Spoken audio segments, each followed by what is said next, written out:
انتہائی افسوس کے ساتھ ایک مرتبہ پھر سے پیٹرولیم مصنوعات کی قیمتوں میں اضافہ کر دیا گیا۔ پیٹرول تقریباً 24 روپے اور ڈیزل کی قیمت میں 59 روپے کا اضافہ کر دیا گیا۔ وفاقی حکومت کا یہ فیصلہ یقیناً عوام دشمن ہے۔ میں مفتاح اسماعیل نے کل رات میں اچانک آئے اور انہوں نے ایک دم سے پیٹرولیم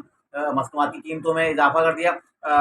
میں وزیر خزانہ مفتاح اسماعیل صاحب سے کہوں گا،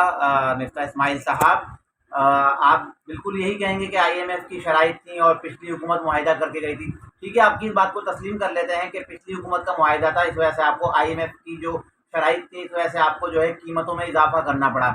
لیکن کیا ہی اچھا ہوتا اگر یہ اضافے کا بوجھ آپ عام عوام پہ ڈالنے کے بجائے آپ کے حکومتی اراکین جو ہیں، قومی اور صوبائی اسمبلی کے ممبر جو ہیں، جو مراعاتیں لے رہے ہیں، تنخواہیں لے رہے ہیں، تو اگر آپ ایسا کرتے کہ عوام پہ اس کا بوجھ ڈالنے کے بجائے آپ اگر اپنے حکومتی وزراء اراکین کی جو ہے مراعاتیں